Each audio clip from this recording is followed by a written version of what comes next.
Y bueno, vamos a darle paso al siguiente taller. Vamos a trabajar en el siguiente taller. Claro, con mucho gusto, doctor, adelante. Bueno, antes que nada, felicitaciones por el excelente taller.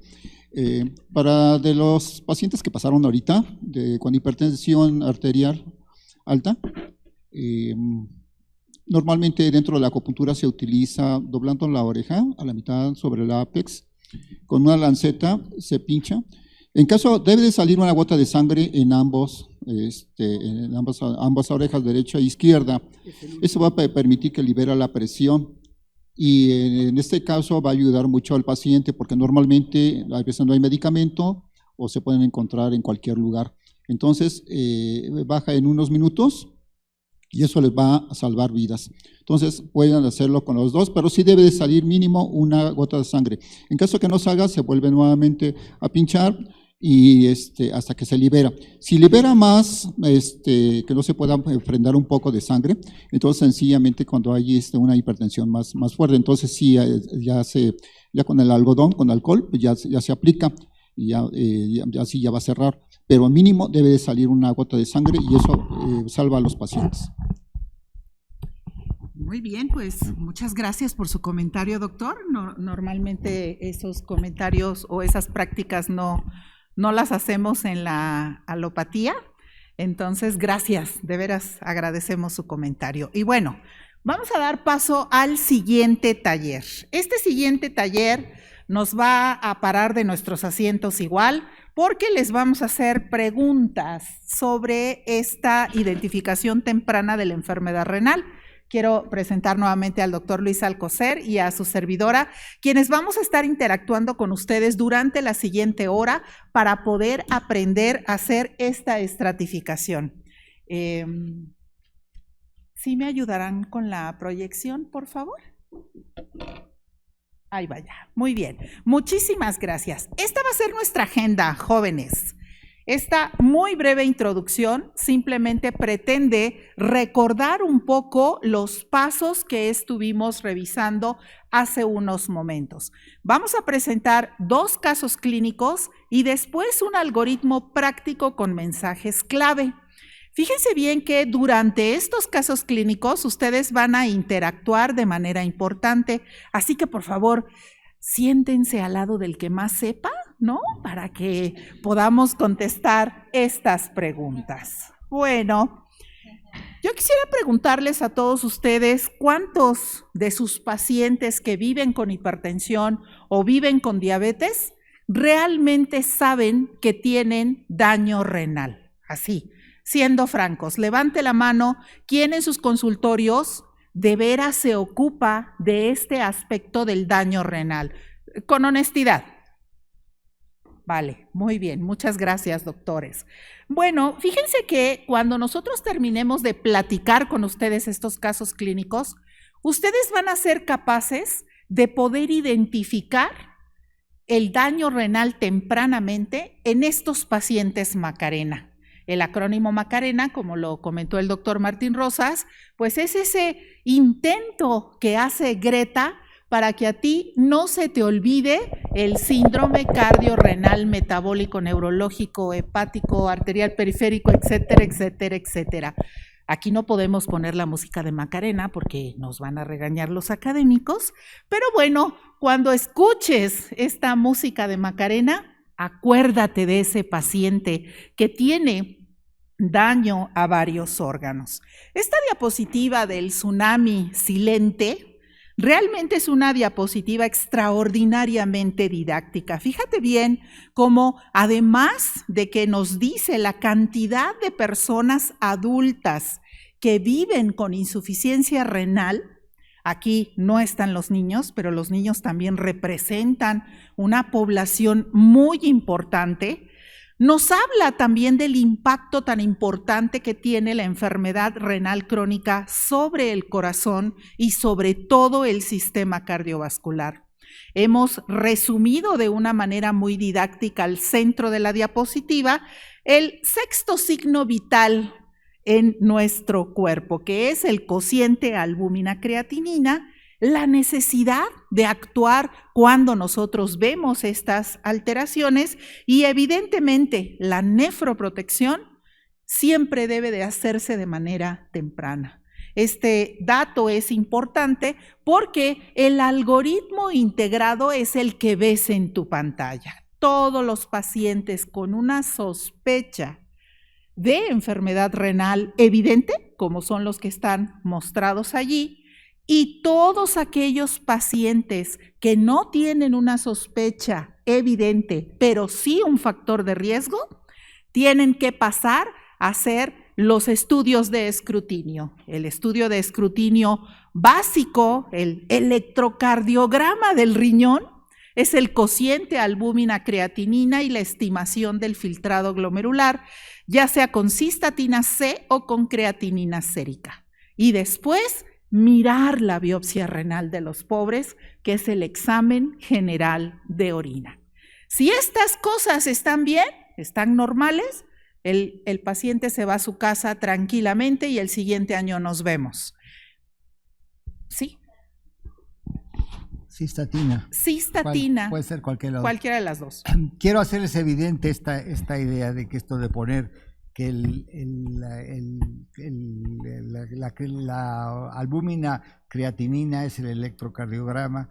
Si ustedes me preguntan a mí, ¿cómo detecto en un paciente asintomático que no tiene problema cardiovascular? ¿Qué prefieren, un electro o la creatinina, la albúmina creatinina?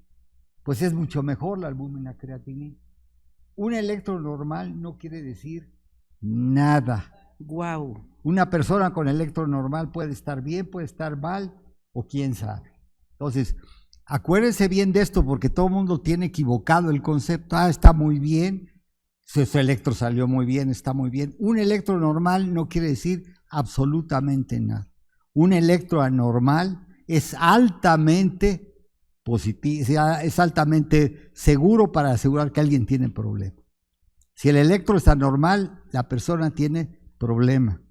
Si el electro es normal, no quiere decir absolutamente nada. Entonces, si ustedes llegan a su consultorio y le dice a un paciente, oiga doctor, oiga doctora, ¿cómo le hago para saber cuál es mi riesgo cardiovascular? ¿Me tomo un electro? No. ¿Por qué? Porque como lo vieron en la plática, la aparición de albúmina en la orina es extraordinariamente precoz. Es extraordinariamente precoz. ¿Y qué quiere decir? Quiere decir daño endotelial.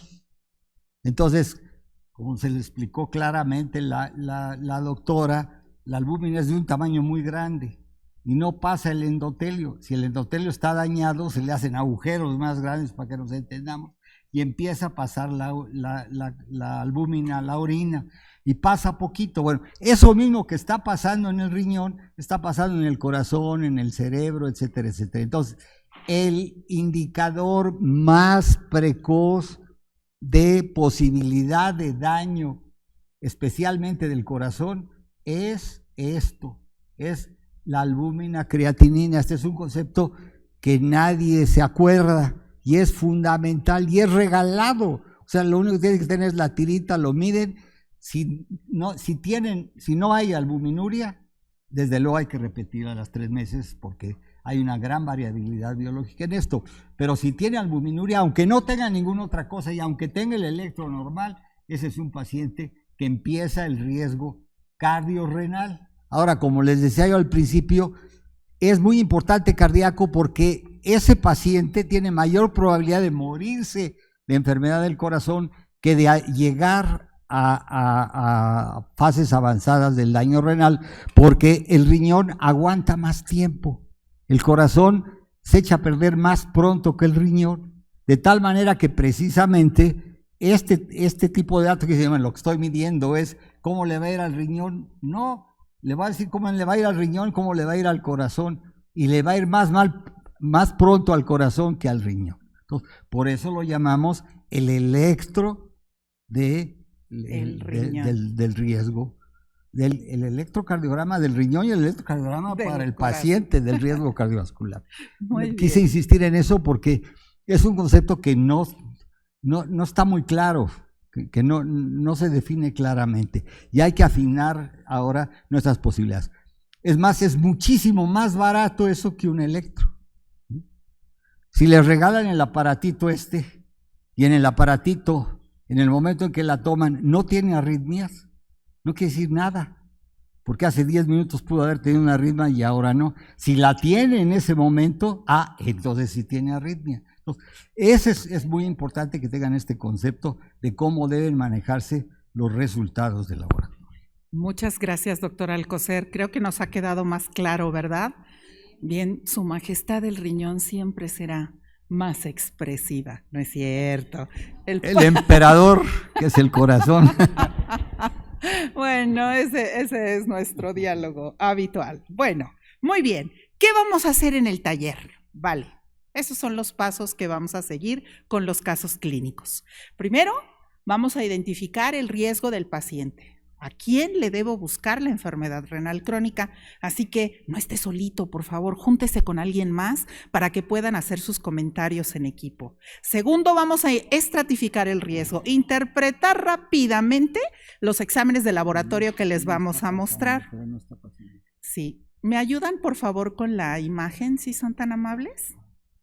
Gracias. Tercero, ¿qué estudios le voy a pedir? No todo es creatinina, ¿sale? Y cuarto, ¿qué debo hacer yo en mi primer nivel de atención? Entonces, doctor Alcocer, ¿se acuerda de esta lámina?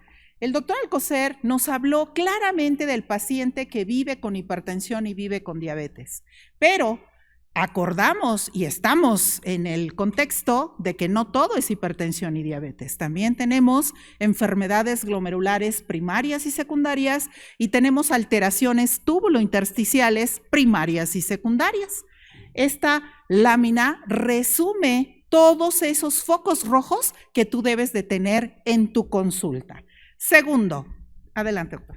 Nada más para que vean cómo son las cosas. De acuerdo a la edad de los aquí presentes, 1 de cada 3 de ustedes tiene ya la placa ateromatosa en una coronaria o en la cerebral que le va a dar problemas. Y es muy probable que si no se cuidan, alguno de ustedes ya tenga lo llamado antes microalbuminuria. Esto que llamamos de albuminuria de bajo rango. El término microalbuminuria no está bueno porque no es que la albúmina sea chiquita. No. Es la cantidad es la que es pequeña. Entonces, de bajo rango o es más, yo les aseguro que el 10% de los aquí presentes tienen ya positiva el UACR. Sobre todo, ¿por qué? Porque el 75% tiene sobrepeso u obesidad. Entonces, y 1 de cada 3 trae ya la placa que le va a dar problemas. Muy bien, entonces fíjense bien en el acordeón, ¿eh? Este es el acordeón. Segundo, que le pido, ahí está también el acordeón.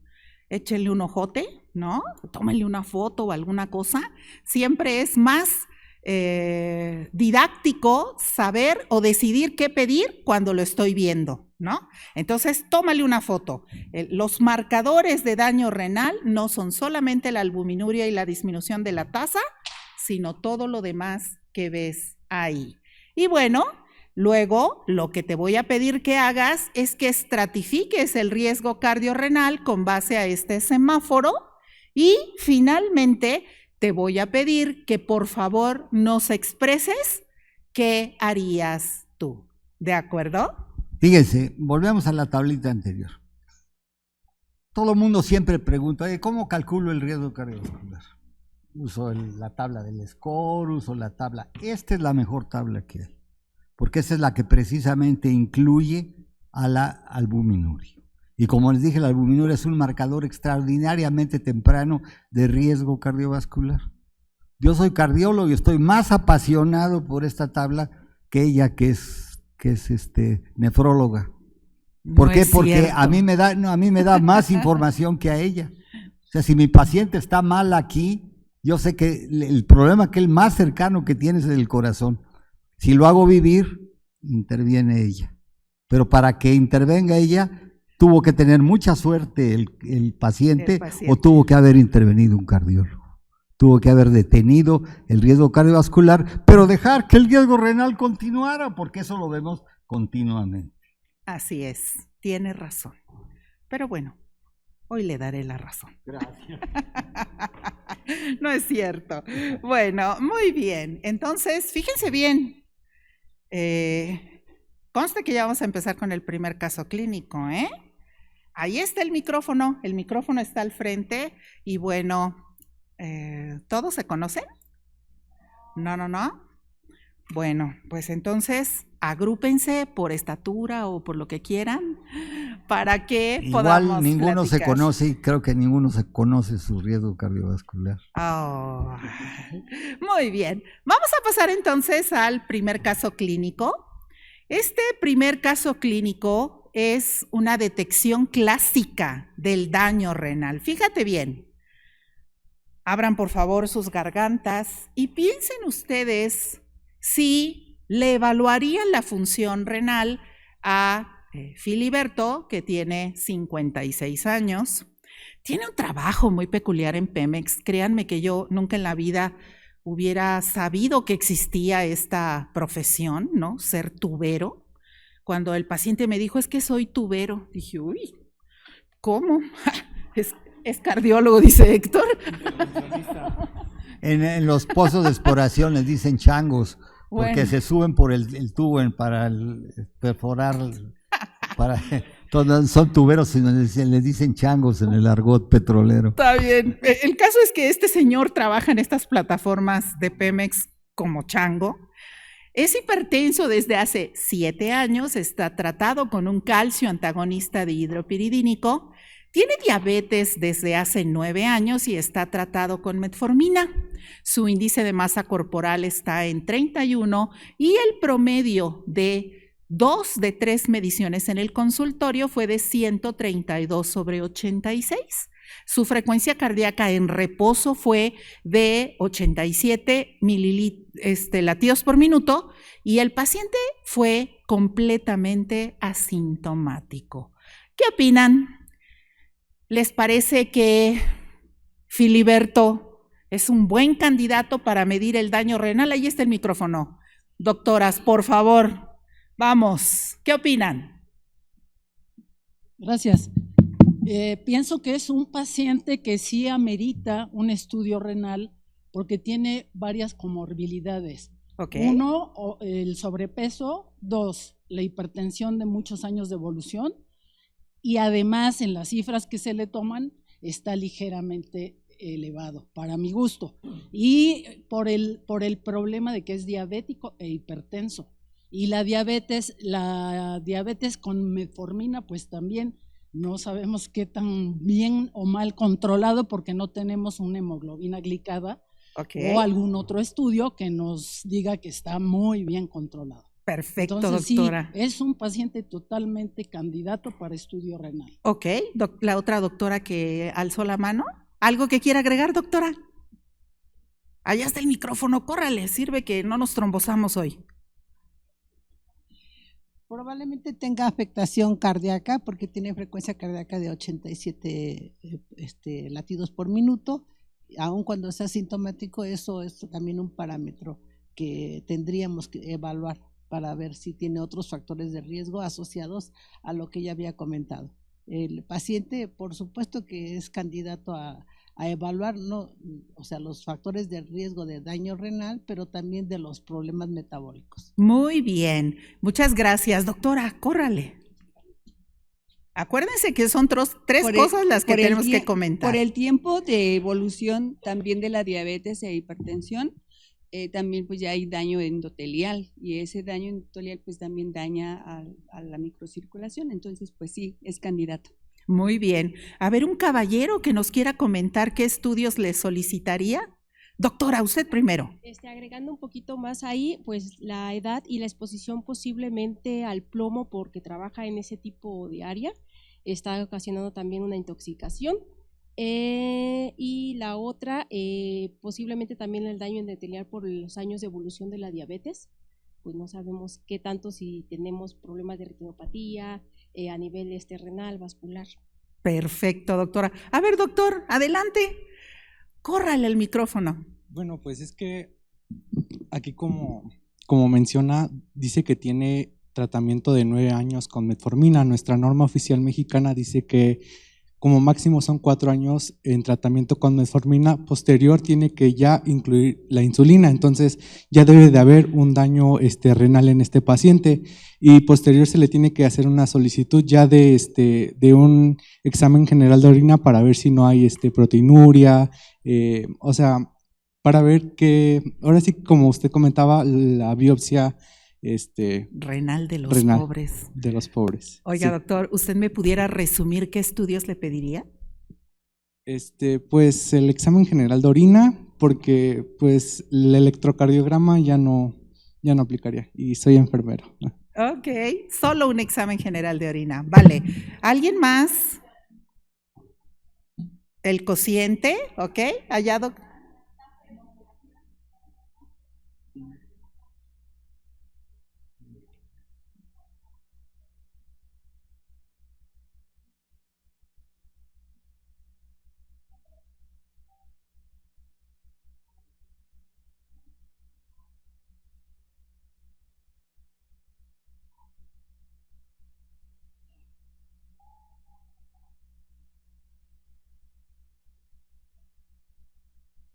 Ok, resumo.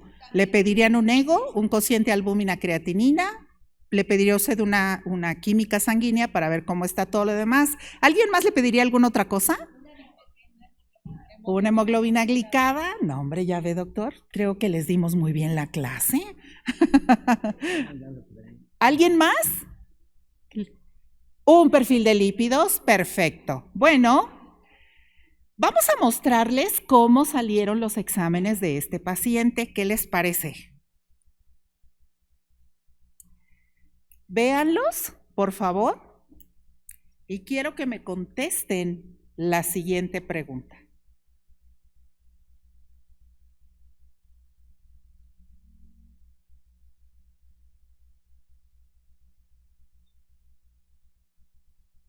Y se nos escapó el LDL colesterol, ¿eh? Sí. Tiene 120 del colesterol. Sí, el LDL en 120. A ver, entonces, ¿quién dice yo? Doctora, al micrófono. Este paciente, pienso yo que sí ya tiene daño renal, está hiperfiltrando este paciente y entonces ya necesitamos hacer algo. Estamos hablando de tratamientos específicos con este paciente porque sí está hiperfiltrando el riñón, que eso nos habla de aceleramiento en el daño renal. O sea, no va a ser progresivo, sino va a ser muy rápido por esa filtración que tiene. Entonces sí ya tiene proteinuria, ¿sí? No dice el porcentaje. La creatinina aparentemente está normal, pero el paciente ya con proteinuria, perdón, pero ya hay que estudiarlo. ¿Y qué otra cosa? La hemoglobina glicada está fuera de control, ¿sí? Ok, Yo gracias. siento que este paciente, por la edad que tiene, valdría la pena mantenerlo 6.5 o más bajo de hemoglobina glicada. ¿Y qué otra cosa? La cisteína C. La cistatina C. Cistatina C. Creo que está normal, no sé el número, pero creo que está. Ajá, dice que está normal, sí. Pero bueno, sí se ve que tiene daño renal. Ok, muchas gracias, doctora. Sí. ¿Alguien más quiere opinar? ¿Están de acuerdo en que tiene daño renal? A ver, levante la mano quien esté en desacuerdo con que tiene daño renal. ¿No? Adelante, doctora, ya que se... Bueno, mire, yo veo que la diabetes está descontrolada. Sí hay un problema con el RACU, está en 85, debe de estar en menos de 30 miligramos por gramo. Entonces ahí estamos teniendo un problema con la albuminuria, obviamente. Aparte, la tasa de filtrado glomerular, aunque está en 102 y 106, no podemos garantizar que su funcionamiento esté adecuadamente. Entonces, yo creo que sí podemos pasar a la siguiente tabla para estadificarlo de manera adecuada. Perfecto. Fíjense la discrepancia que usted nombró, que es la discrepancia que le habíamos marcado desde un principio. El filtrado glomerular está, bueno, normal Está o en rango. aumentado, está en rango y ya tiene albuminuria. ¿Recuerdan esta cosa que decíamos, que es mucho más tardío los cambios en el filtrado glomerular que los cambios en la albuminuria? Entonces esta paciente está un poco menos mal de lo que uno pensaría. Uno pensaría que ya quizás el nivel del filtrado glomerular estuviera más abatido y no lo está. Sin embargo, tiene albuminuria. Tiene albuminuria de bajo rango. Vamos a estratificarlo, ¿les parece? Bueno, aquí está. Fíjense bien en dónde está Filiberto. Filiberto está en un G1A2, ¿no? Pero él realmente está en un estadio 1 de hipertensión arterial con una presión arterial normal alta, como lo llamaban, y realmente es un paciente que, como lo mencionó el doctor o alguno de ustedes, pues el tratamiento antihipertensivo que tiene, pues no es un tratamiento óptimo. Lo importante del cuadro es lo amarillo, ¿verdad, doctor Alcocer? Sí, bueno, en primer lugar recuerden que esos niveles de presión son bajo tratamiento, no son los niveles que él tiene. El tratamiento, vamos a ver si está en metas o no, ahora vamos a regresar un poco a lo de las metas, pero fíjense que a pesar de que está en amarillo, ¿qué dice la tabla? ¿Qué dice Cadigo? Tratar. Y tratar no quiere decir echarle regaños y bendiciones, no, hay que tratarlo, y tratar aquí quiere decir ya farmacológicamente. Esto es muy importante porque el paciente es asintomático, al parecer ha sido manejado de la diabetes, pues ya veremos que no bien, porque en realidad para él tenía que tener menos de 7 de hemoglobina glicosilada, preferentemente 6,5, más difícil de lograr, pero por lo menos de 7. De presión arterial está fuera de rangos, como veremos en un instante más, está fuera de rangos de LDL colesterol, pero como es asintomático y está recibiendo tratamiento, pues todo el mundo está muy tranquilo. Y aquí es donde entra la inercia. Este paciente llega con el médico y le dice, pues mire, todavía no está en limpio, ¿qué tengo que hacer? Pues no coma tanto, haga más ejercicio. ¿Y qué hago? Sígase tomando su pastillita del antagonista del calcio. Para empezar, desde el punto de vista de técnica básica, no puede estar con monoterapia de hipertensión. No se justifica monoterapia más que en muy pocos casos, que no es este.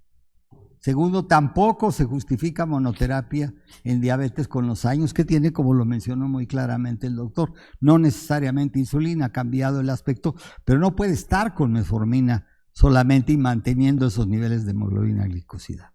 El promedio de hemoglobina glicosilada en el Seguro Social de los pacientes tratados es 8.5. Y todos tomando algo, fundamentalmente metformina y alguna glibenclamida o una cosa de estas, y está muy lejos de la meta. El promedio también de control de la hipertensión arterial, 30 o 35% de los pacientes no están en metas. Y no hablemos del LDL colesterol, este paciente debería tener un LDL colesterol cercano a 70 o menos de 70 y está en 110. Entonces, es un paciente asintomático que está siendo tratado con un riesgo que nos había parecido inicialmente mayor desde el punto de vista renal, pero ya en pleno riesgo renal y con un alto riesgo cardiovascular. Muy bien, entonces tenemos que actuar.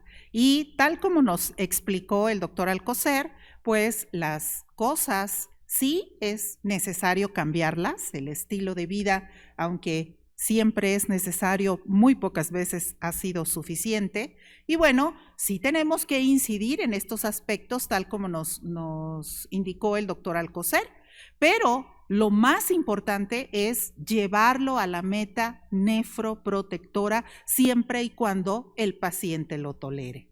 Ahora, es interesante ver cómo todos ustedes hablaron de los pilares pero tantito, porque esto es muy importante. Vale. La meta de presión arterial.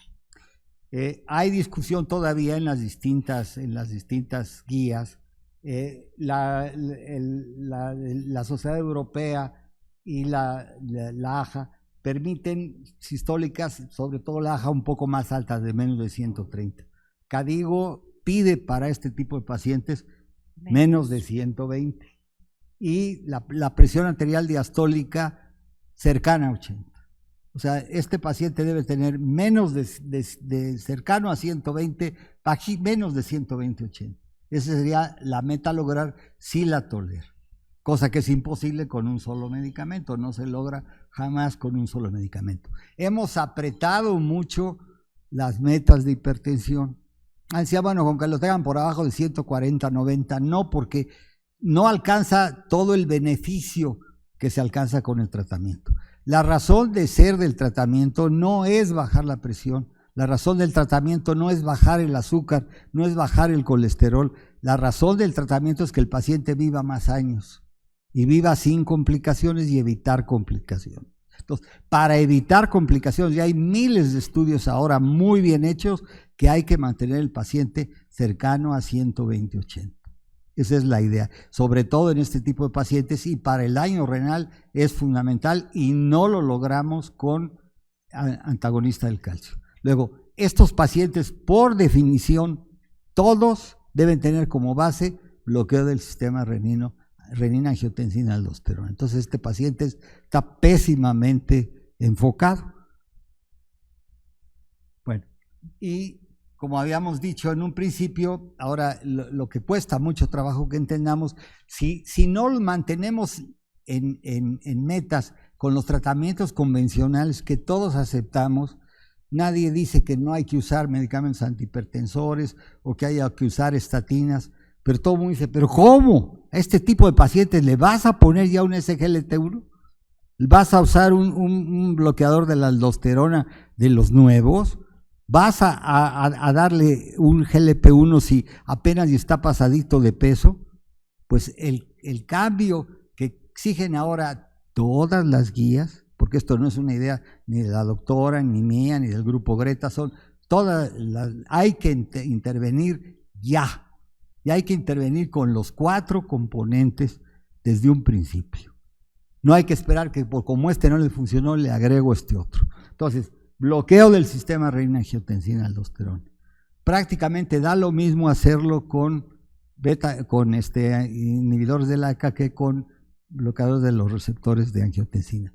La diferencia quizás beneficia a los YECA en el sentido de que disminuyen la mortalidad general y los YECA no la disminuyen. Pero en general no es ningún mal pecado empezar con el que quieran, pero a dosis completas, a dosis correctas. La mayoría de los pacientes en México tomaban hace 5 o 7 años todavía un captopril en la mañana con el desayuno, no sirve. Luego cambiaron a losartán 50 en la mañana, no sirve para nada. El losartán es un medicamento para 12 horas. Por lo menos hay que darle 50 en la mañana y 50 en la noche y nunca solos.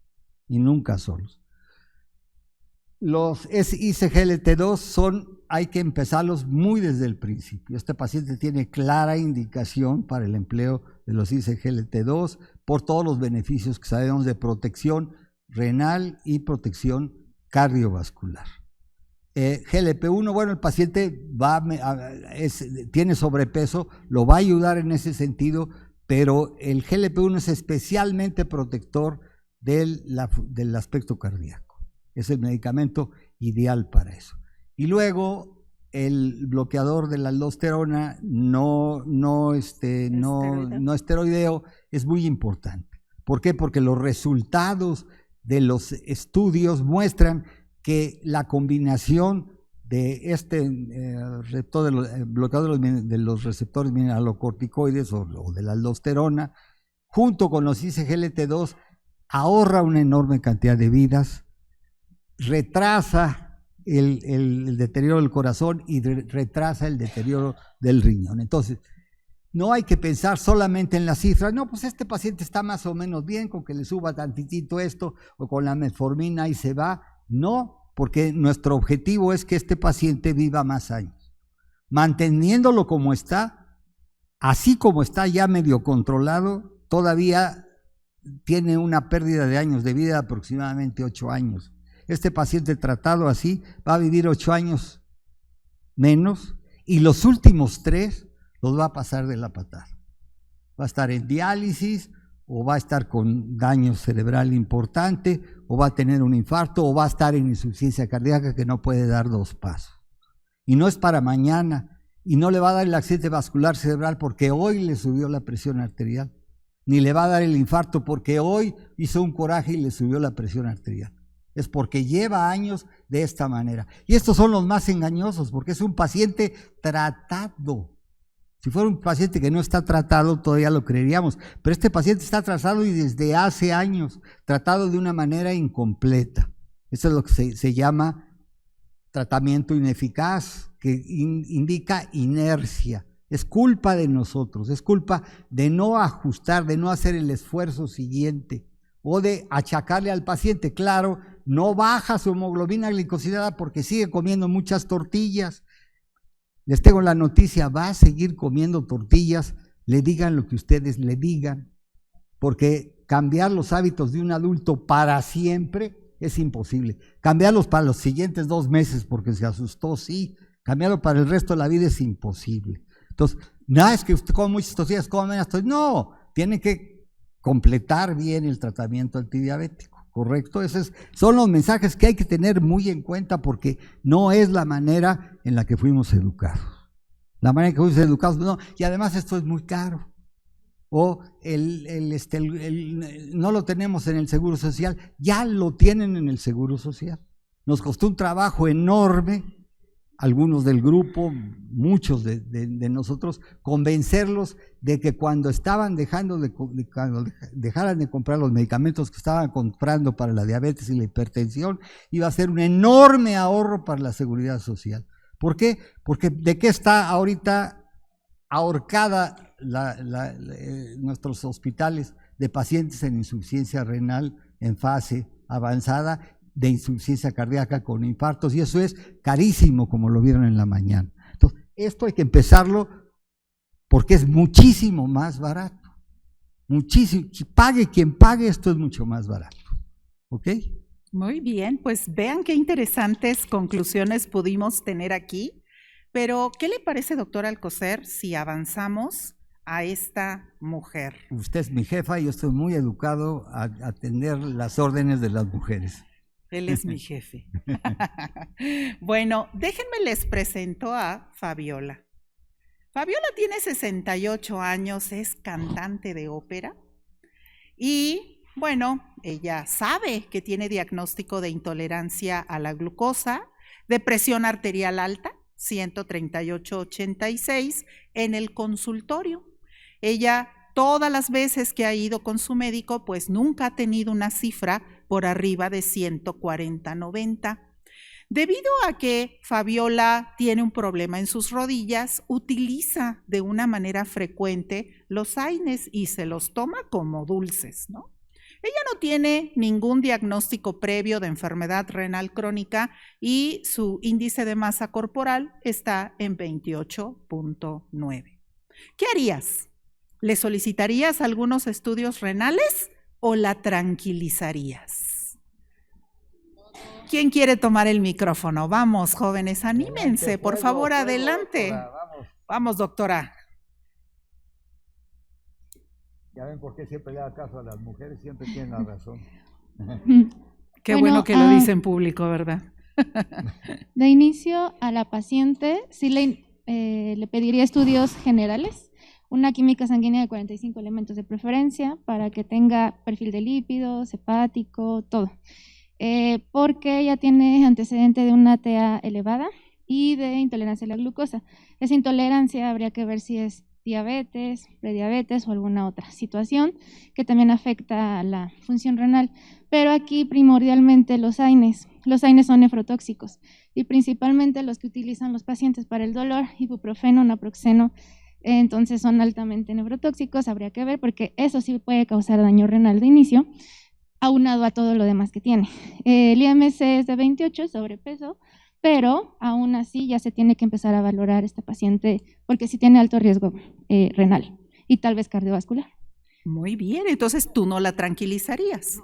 Tú le pedirías No, sus estudios. Le explicaría, o sea, Perfecto. sí la tranquilizaría diciéndole que es necesario evaluarla para ver si no tiene algo más que se deba atender. Porque sí, los pacientes llegan muy alarmados, incluso ya con diagnósticos previos, que ellos mismos investigaron en internet, ¿no? Entonces, pues mejor explicarle, decirle que sí tiene factores y en la consulta, pues una historia clínica completa con antecedentes heredofamiliares y también de ella de la infancia, porque eso influye bastante también desde el nacimiento, si fue una niña macrosómica, si su madre tuvo diabetes gestacional, etcétera, y la familia, enfermedades autoinmunes, que ahorita hemos detectado muchos casos de hipotiroidismo, lupus, enfermedades renales, que ellos no sabían que pueden afectar su función renal. Entonces, sí la tranquilizaría, pero le explicaría que es necesario verla de nuevo. Y aunado a esto también un electrocardiograma, pues sí, ya por la edad, es mujer, ya está seguramente, o ya tuvo su menopausia, entonces el riesgo cardiovascular aumenta. Y si riñón y corazón está, bueno, si riñón está afectado, pues corazón también. Son hermanos y pues van de la mano. Una nota en relación a algo que dijo usted y que es muy interesante, una nota de algo que estamos ahora muy preocupados en todo el mundo estudiando, que se llama la metacognición. O sea, ¿cómo pienso? ¿Cómo pienso? En muchos de los aspectos hay salidas, hay bypass para no pensar demasiado y irse a una frase hecha, etcétera, etcétera. Y hay un fenómeno neurocognitivo que se llama de anclaje. ¿Qué quiere decir? El primer diagnóstico que se hace, se ancla y todo gira alrededor de él. Me encantó cuando usted dijo, bueno, pues tiene prediabetes o lo que sea. Pues es diabetes desde un principio, pero ya el anclaje tiene prediabetes, por lo tanto no es sujeta de tratamiento médico porque es no está enferma todavía, está preenferma. Eso es falso, es absolutamente falso. Y entonces cuídense mucho de este sesgo del pensamiento que se llama de anclaje. O sea, si alguien les dice, ahí te va una paciente hipertensa, todo lo van a hacer alrededor de la hipertensión y la mente va a olvidar todo lo demás. Es normal que lo piensen así. Entonces, hay que aprenderlo uno mismo, por eso se llama metacognición. Hay que decir, a ver, ¿qué estoy haciendo? Me dijeron, o yo dije que era hipertenso y todo mi pensamiento gira alrededor que es hipertenso. O me dicen que esta señora es gordita, pues todo lo giro alrededor de que es gordita y lo demás pasa a un aspecto colateral. Bueno, muchas gracias, doctora. Sí. Esta paciente es una paciente que va a sus consultas, ¿eh? Es una paciente regular, se atiende en el primer nivel de atención y bueno, es una paciente de años en una consulta. Vamos a ver los pasos a seguir. Aquí están sus estudios de laboratorio. ¿Quién quiere opinar?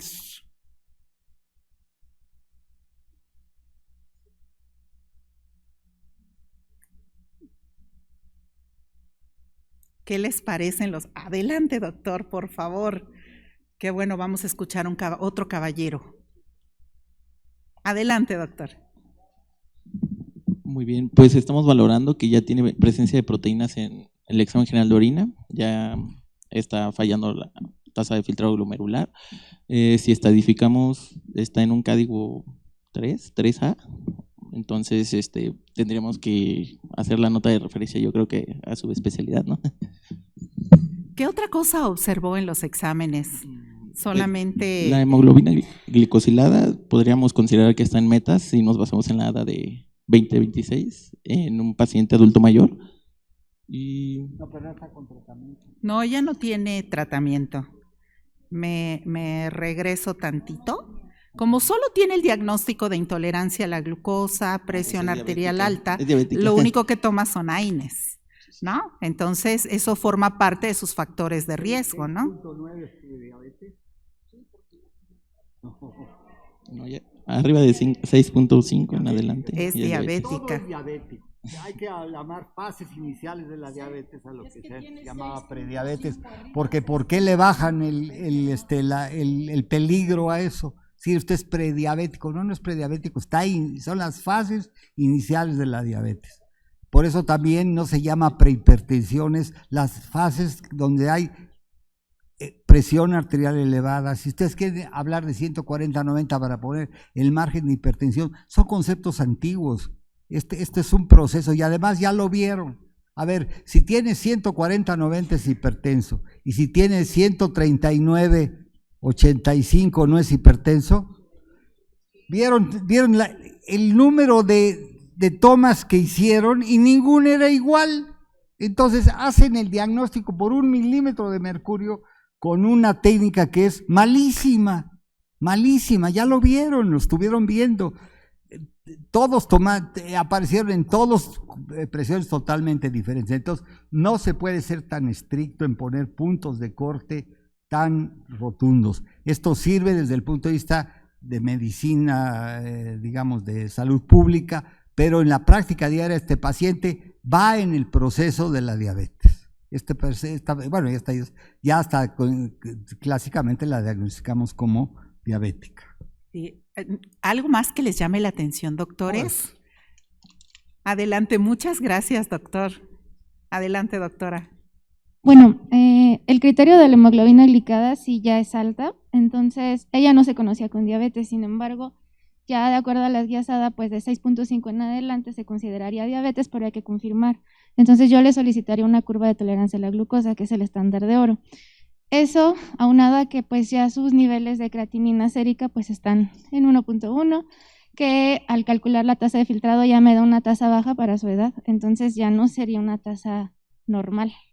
Tiene proteinuria, la cistatina C pues está fuera de rangos, entonces ya se clasificaría una enfermedad renal crónica, no insuficiencia, sino una enfermedad renal, y estadio A3, G3. Entonces sí hay que intervenir y tratarla, porque pues ya no es normal. Ok. ¿No les llama la atención cuánto tiene de UACR? Adelante, doctora, por favor. Hola, yo considero que ya con esa hemoglobina glucosilada se hace el diagnóstico de diabetes. La creatinina, si la vemos en los laboratorios, todavía la podríamos considerar dentro del rango, no tan elevada dentro del rango. Si lo viéramos solamente por eso, a lo mejor descartaríamos un problema renal. Pero ya revisando el cociente albúmina-creatinina está muy, muy elevado. La presencia de proteínas también es un dato de alarma. La cistatina C aquí sí está elevada y tiene una tasa de filtración glomerular ya muy bajita. Entonces, en conjunto, pues habría que tratar la presión, la diabetes y referir. Vale, miren nada más cómo está. Adelante, doctor. Bueno, no sé si puedan regresar a la diapositiva a la otra. Bueno, es que ahí comenta que tiene artrosis degenerativa. Y yo considero que por eso es la TA que tiene la paciente por el dolor. No sé si me equivoco. Y pues como no está medicada solamente con AINES, no sé si su médico familiar le mande los AINES o ella misma se automédica. Entonces, pues puede que la TA esté así por el mismo dolor que tenga. Entonces, una hipertensión ahí no se puede diagnosticar, ya que pues es por el dolor que tiene ahí la paciente. Ok, digo, la observación bueno, es completamente válida, por supuesto que sí. Es una muy buena observación, pero bueno, ojalá. A ver, en relación a la presión arterial, algo que vieron ahora. Si esta paciente están sospechando que tiene daño renal, y vamos a ver que el daño renal no es nada pequeño, en estos pacientes lo que se llama hipertensión arterial escondida o agazapada es muy alta. Entonces, estos pacientes, esa presión en el consultorio debe completarse con una medición ambulatoria de la presión arterial. Porque la mayoría de estos pacientes, más del 70% de los pacientes tienen hipertensión enmascarada. O sea, la tienen normal o baja en el consultorio y la tienen alta en su casa. Entonces, esas son las cosas que además son muy engañosas para esto. Así es, totalmente de acuerdo. Pues fíjense bien cómo sus apreciaciones clínicas fueron correctas. Es una persona que realmente ya tiene una enfermedad renal establecida. En realidad ella está en un G3A, pero está en una A3. oh sorpresa, ¿no? Una paciente que llevan viendo muchísimo tiempo en el consultorio hasta que pues a alguien se le ocurrió tomar en cuenta los antecedentes que tenían. Sin ninguna duda, su riesgo cardiovascular es alto y este es el tipo de pacientes en donde las acciones tienen que hacerse sí o sí. Fíjense bien cómo el doctor Alcocer nos comentaba hace rato el lugar que van ocupando estos 4 fantásticos dentro del tratamiento de los pacientes. En pocas palabras, aunque esta mujer tiene una tasa de filtrado glomerular disminuida, lo que más llamó la atención del caso fue la magnitud de la albuminuria. Quiere decir que a lo mejor esta mujer tiene diagnóstico del problema metabólico desde hace muchísimo tiempo y en realidad pues nunca había sido tomado en cuenta, ¿no? Con esto nosotros, aunque la paciente se sienta bien, se toma sus analgésicos, fíjense bien cómo por creatinina sérica esta mujer hubiera pasado desapercibida, como bien lo comentó la paciente, pero teniendo otras herramientas como el UACR y la cistatina, pues las cosas no estuvieron bien para ellas. Mire, doctor, que realmente lo que estos casos nos enseñan son 2 acciones importantes. El caso número 1 hay que buscar activamente y el caso número 2, por favor, nunca subestime. Doctor Alcocer, ¿nos quisiera comentar el algoritmo práctico y los mensajes clave? Antes de esto, fíjense que antes, como no teníamos muchos instrumentos en la medicina para reconocer las cosas, teníamos que usar fundamentalmente la intuición. La intuición es una capacidad muy importante del ser humano para reconocer los fenómenos con muy poca información. Hay una situación que sucede, aquí hay 80 personas y yo no necesito analizar cada una para saber más o menos que predominan las mujeres sobre los hombres. No tengo que estarla contando, esto es intuitivo, lo hago así. Sin embargo, es imperfecto. Durante años recurríamos a la intuición y la intuición es muy engañosa. A ver, si se acuerdan del primer caso, parecía mucho más grave que este. Él ya le habían declarado que era diabético, estaba tomando medicación para la presión. Esta señora es una gordita ahí que creo que el medio le sube la presión arterial y está muchísimo peor que el primer caso. Entonces, para que vean cómo la intuición es la primera guía, pero hay que continuar y estudiar. O sea, no se basen, el ojo clínico era antes, el ojo clínico es la primera impresión, pero esa primera impresión recuerden que puede ser engañosa. Entonces el profesional usa la primera impresión nada más para dirigirse, pero de ahí en adelante tiene que profundizar, tiene que usar la razón. Hay 2 maneras de pensar, el pensamiento tipo 1, que es precisamente el intuitivo. Yo con solamente unos cuantos datos tomo una decisión.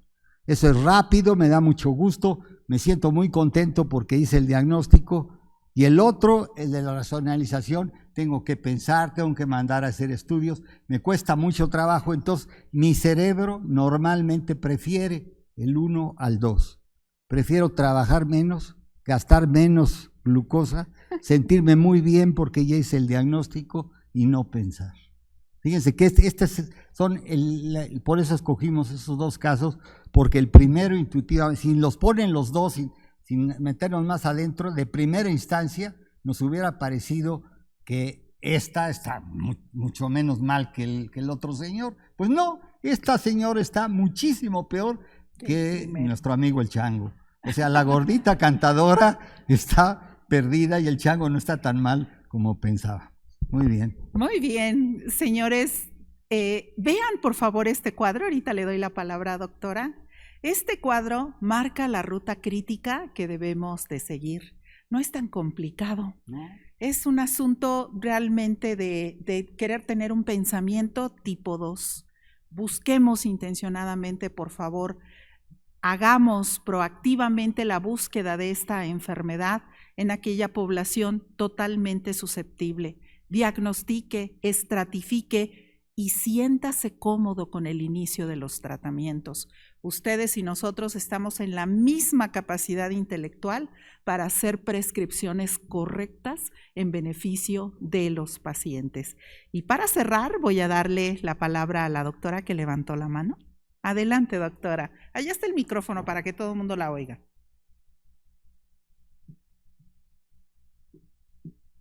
También ahorita en su último comentario del doctor, es importante saber también los tiempos de trabajo, el estrés al que están sometidos. Si es de noche, por ejemplo, la cantante, sus actividades tienden a ser nocturnos y eso también nos va a afectar pues para el proceso inflamatorio crónico que ellos tienen, ¿no?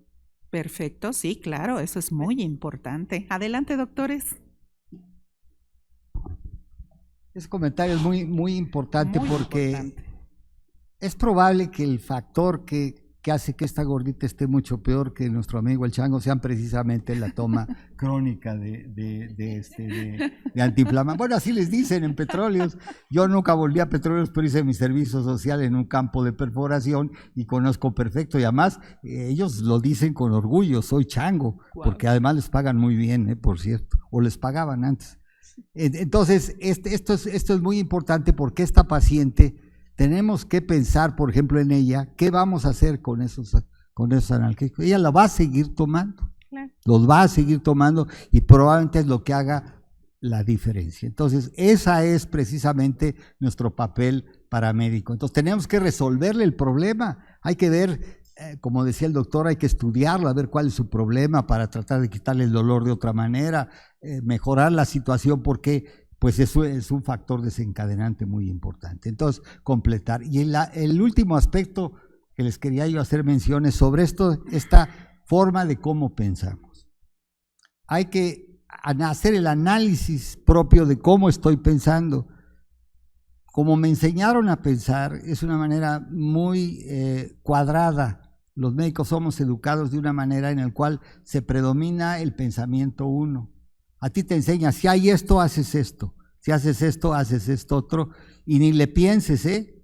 Sí, es más, si le piensas, si eres residente de segundo, el de tercero te va a castigar porque no hiciste lo que tenías que haber hecho. Entonces eso hay que pensarlo porque eso está muy metido en nuestra cabeza. Y otro de los sesgos muy importantes es que nos vamos siempre hacia donde está el brillo.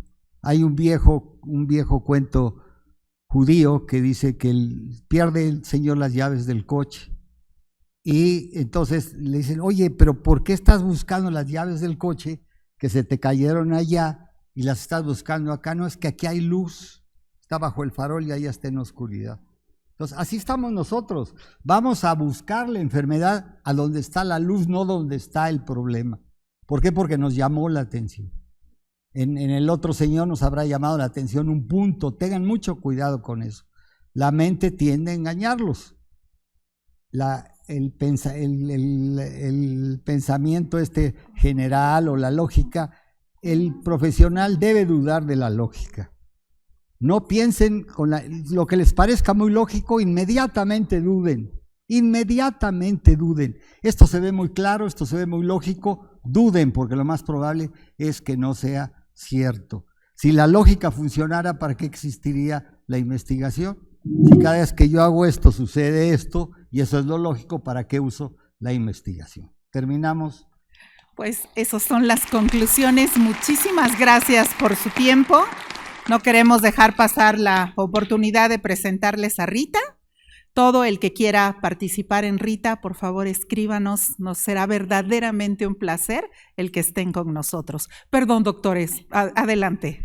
En su experiencia, hablando de los 4 pilares de la nefroprotección, ¿en cuánto tiempo nosotros como médicos de primera línea, nosotros podemos decir, bueno, se los indico y en cuánto tiempo retiro? O bueno, hasta obtener un buen daño a órgano, y en cuánto tiempo dejo los 4 o sigo conservando alguno o ya se quedan para siempre. Mire, para siempre nunca. O sea, cuando llegan mis pacientes dicen, doctor, tengo que tomar medicamento para la presión para siempre, o tengo que tomar medicamentos para el colesterol para siempre, o tengo que tomar medicamentos para el riñón para siempre. No, hombre, no, ¿cómo para siempre? 40 años más nada más. Y dentro de 40 años usted y yo vemos si lo suspende. La tendencia actual es el empleo de estos 4 medicamentos prácticamente de golpe. O sea, se empiezan a dar de golpe y hay indicación sobre uno de ellos que son los GLP-1 que si usted lo suspende va a regresar la situación a como estaba. Son medicamentos que igual para el amor, igual que el amor, son para toda la vida. Bueno, lo que nos llamó la atención es que está así el riñón porque no tiene tratamiento para la diabetes, no tiene tratamiento para su diabetes, no tiene tratamiento para su presión alta y lo que comentábamos, pues ya no tiene estrógenos. Para nosotros las mujeres es una protección cardiovascular y pues ya esa protección no está. Por eso el riñón está así, nada más. Bueno, voy a hacer unas aportaciones porque creo que era necesario, no iba a hablar. Punto número 1, HLA, 7 años predictivo. El punto número 2, se debe de trabajar ya en HERS. De hecho, ya lo propusimos, estamos llevando el curso de nutrición e inteligencia artificial aquí en la Academia Mexicana de Cirugía. Comenzamos este año y tengo por aquí unos apuntes, porque fue en relación a de lo que manifestaron, es de las ponencias.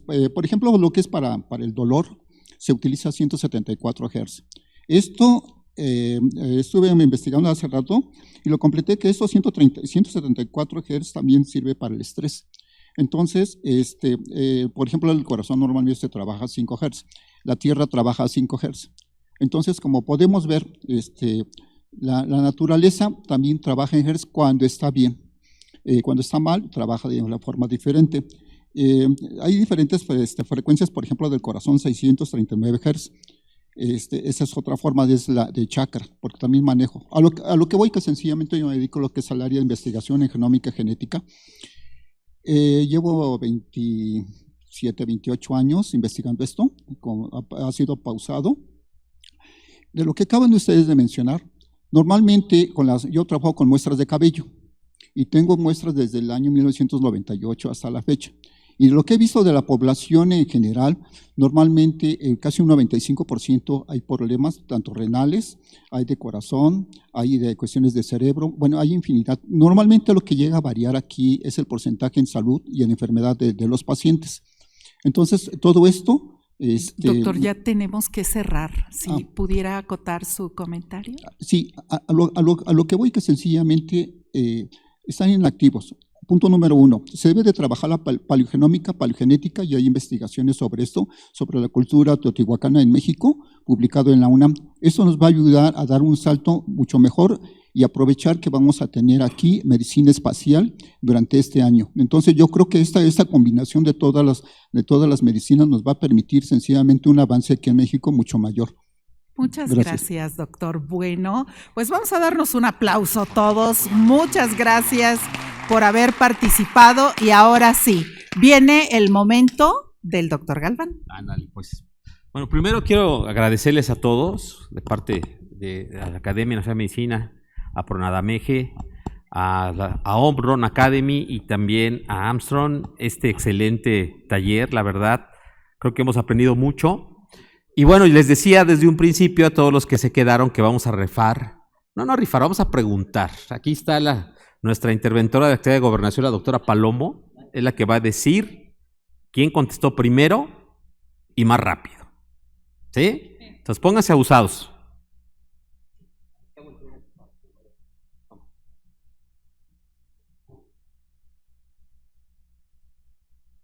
Este es un Cardia que es muy sencillo de utilizar, se conecta directamente a su teléfono, como vieron acá arriba. No requiere, ni siquiera requiere que haya internet, se los adelanto. Es muy práctico para cuando ustedes tengan un paciente hospitalizado en la consulta con una tira de ritmo, así como lo vieron, va a salir en el celular. Y van a poder detectar arritmias, muy fácil. ¿Sí? Y es como un llavero, lo pueden llevar a todos lados. Entonces, yo si quieren empiezo con la primera pregunta.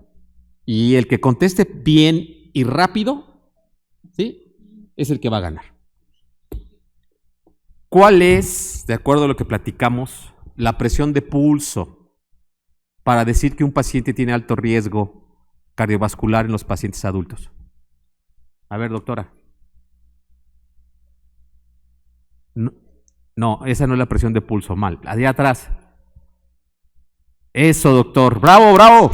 Sí puso atención. Venga, doctor, por su... Acuérdense que la presión de pulso es la diferencial. Y dijimos que para que hubiera riesgo era más de 60,000. Hasta dije 160, 100, ¿se acuerdan?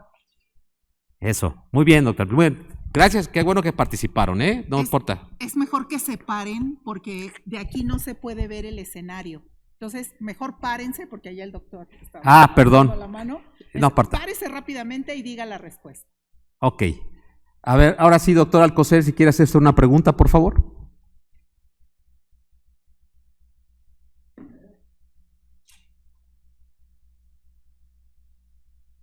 Si pueden prender el micrófono aquí del doctor Alcocer, por favor. No, todavía no. No, Ahí está. ahora sí. Listo.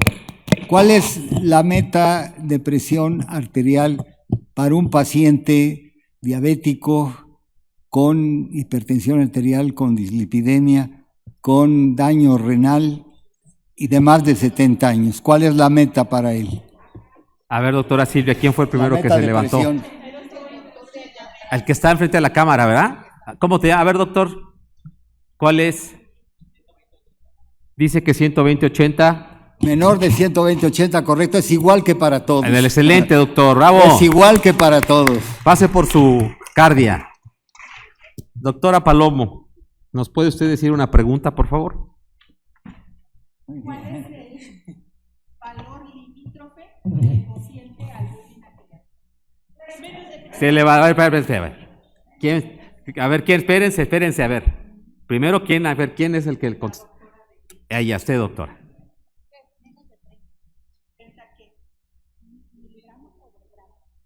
Muy bien, felicidades. Los que no ganen no se sientan, después le diremos a los de Omron Academy que nos apoyen con más equipos. Ándeles. Lo importante es, se oye muy tierno, la enseñanza, no es cierto, también ganarse un equipo. Muy bien, doctor Martín Rosas. ¿Cuál es la presión arterial normal de noche? Adelante, doctora.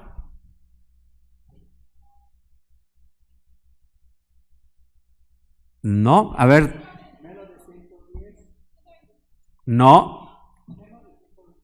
Eso, bravo. Sí, menos 120. Es menos de 120/70. Bueno, el último. ¿Cuál es el segundo apellido del doctor Luis Alcocer Díaz? A ver. ¿Díaz qué? A ver, ¿quién levantó la mano? A ver, doctor, díganos. ¿No? A ver, la doctora de allá. ¡Eso! Que por cierto es su cumpleaños mañana, el viernes. Un aplauso al doctor Alcocer, que por eso es. ¡Eso! ¡Bravo! Bravo. Pues bueno, esa pregunta lo sacó, ¿verdad? Muy bien. Bueno, pues vamos a poner una diapositiva de nuestros amigos, si la pueden poner, por favor.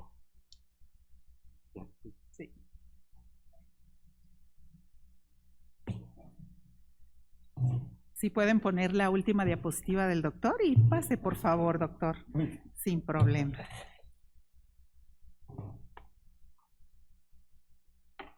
Bueno, buenas tardes a todos, un gusto. Esta es una invitación por parte de la Sociedad Mexicana de Cardiología Preventiva. Vamos a tener una caminata, carrera, que se hace en 3 fases. Es de 3 kilómetros. Esta carrera se va a hacer el día 1 de marzo en el Instituto Politécnico Nacional. En este caso va a ser en la Escuela de Medicina y Homeopatía, que nos prestaron finalmente las instalaciones. Es domingo, es Día de la Familia. Es importante que en el código se haga el registro para cada uno. Si finalmente es individual, si llevan 4 personas o 4 familiares o 4 pacientes, porque es para todo público, pacientes, médicos, familiares, se tienen que registrar individual, ¿de acuerdo? Y también, o sea, en el mismo registro se les está pidiendo que si quieren estacionamiento, también tienen que poner el número de placas y carro para que tengan el estacionamiento sin costo. Si no llevan finalmente el número de carro o placas, no los van a dejar entrar, ¿de acuerdo?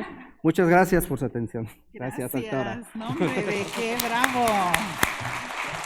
Bueno, el último aviso parroquial es, por favor, revisen su correo electrónico allá en la entrada, que esté correcto para que su constancia les pueda llegar. Pues para Greta, la Academia Nacional de Medicina, PRONADAMEGE, OMROM de México y Laboratorios Armstrong de México, agradecemos de veras a todos ustedes el haber participado en esta actividad. Esperamos que sea de mucha utilidad y si usted quiere asistir a más talleres por parte de Greta, consulte la página de Greta, es greta.org. Estamos despedidos, gracias por su participación.